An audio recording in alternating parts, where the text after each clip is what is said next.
Hey Enlightenment Garden, bringing to you another pruning video today. Today we're going to talk about Plumeria. So Plumeria, or Frangipani, they're a small tree. The non-dwarf varieties have the capacity to grow to 30 feet tall. And the dwarf varieties, or compact growers, will stay small and dense naturally and won't really max out beyond 10 feet tall. So in general, Plumerias don't require pruning, but there are a couple reasons why you would want to take it on. One is to remove diseased or damaged branches, because you don't want that to spread to more of the tree and potentially kill your tree. The other reason is for shaping. So you may have a fairly tall Plumeria that you want to shorten the height to achieve more of a compact type style that's bushy. The best time to prune is in early spring to avoid causing damage to the blooming cycle. The materials you'll need for pruning are pretty basic. You're going to need some antiseptic agent, like I've got here, some hydrogen peroxide. I use that to clean my pruning shears before pruning and then in between prunings. The purpose of that is you don't want to introduce disease into your trees. As for cutting, basic cutting shears, as you can see here, will work just fine. For branches that are smaller than 3 inches, 3 inches and up, I would recommend using a pruning saw. We won't be using that today, since my trees are all real small. Before I actually demonstrate pruning, I want to talk about the impact of the cut. Now in front here is the Dragon Tear Plumeria that I pruned last year. It had root rot issues. This was approximately 8 inches taller, and I cut off the rotted part of the plant down to where I could find good tissue. And what happens is when you do something like that, you're going to actually encourage new branches to form. And you can see these haven't taken off yet, but there are more nodes that have formed as a result of that cut. And this branch got introduced due to that cut. And here it is.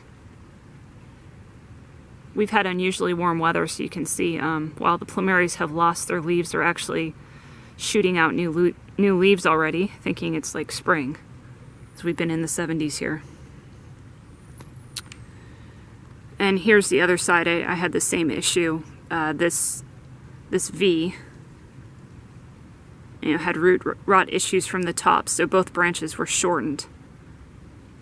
Now, if I had done my cut here, right at the junction, what that does is it actually prevents the plant from shooting any new growth.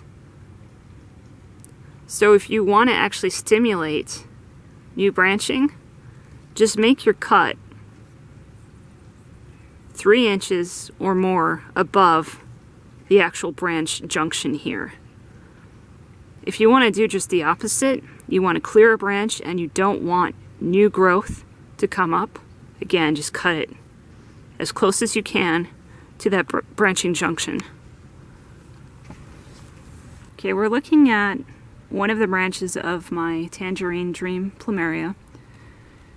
This one's been in the ground for a year and a half, and I was negligent this year in that I did not address pulling off a bloom that had, expired. It was no longer pushing any more blooms. What happens is that stalk starts to turn brown, starts to die, and if you leave it attached to the branch that it originated from, it can actually cause some rot to your branch. So you have to be vigilant about removing those once it blooms out.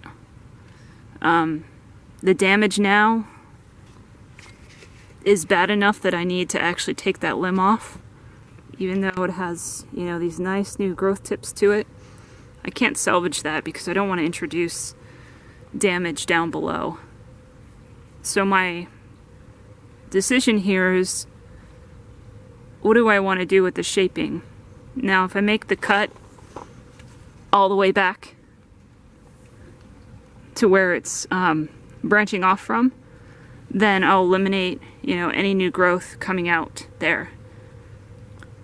If I cut a little higher, but just below where the disease is, I'm going to stimulate 2 to 3 nodes to form so that I have some inflows that are possible out there, which I think is what I want to do, because my goal is really to achieve a lot of stalks lower to the ground on these, more of a bushy wide pattern. And most of these trees are doing that naturally. So I don't really want to eliminate what it was trying for. I just want to get rid of that disease.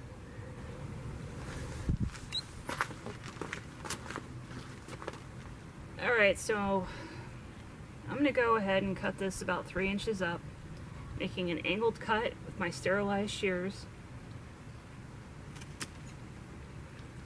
I can examine this and see it's clean. The cut's clean. I don't see any dark tissue, so I'm safe where I cut it.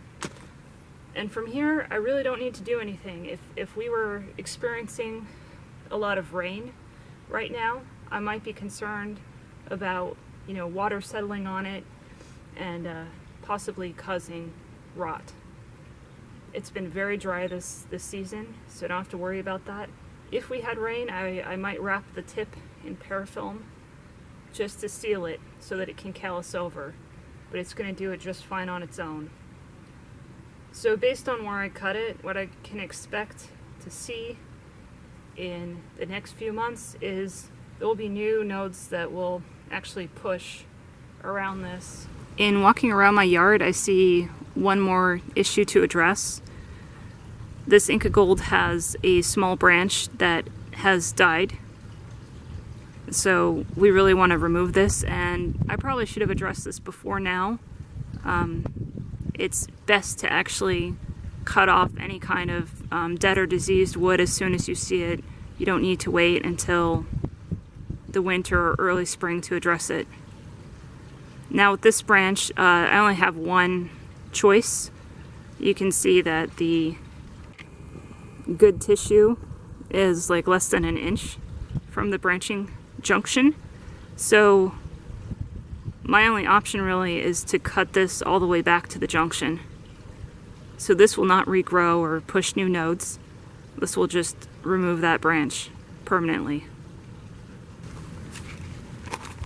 Alright, my pruning shears have been all cleaned up, so I'm just going to reach in, angle cut, get all the way back.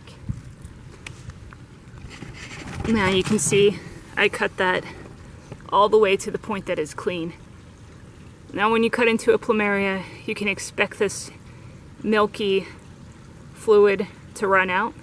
That's perfectly normal. It'll eventually callus over. So I wanted to talk about the tall Plumerias. As you can see, I've got a wall here that protects them.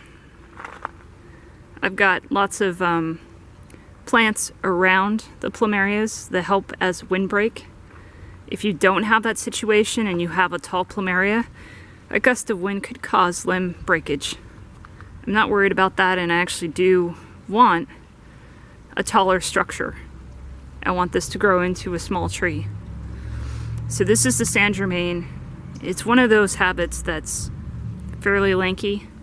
It's grown out, but you can see it's not just a totem pole. It has branched off here, and it continues to just naturally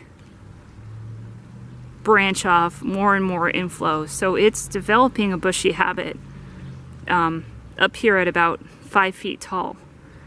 Now if you don't want your tree to be bushy at that height, you want to have it closer to the ground, again, I would just go down this trunk, and you know, if you want it like around 3 feet from the ground, 2 feet, I just put a cut right here on the trunk.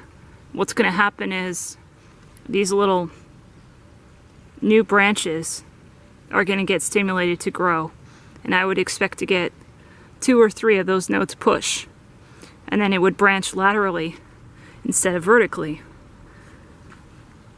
So if you have a fairly lanky plumeria, you want to cut it down, that's where you want to cut it.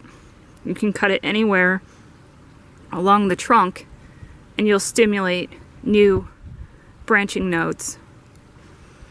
I hope this video helped anyone out you growing plumeria. Thanks for watching.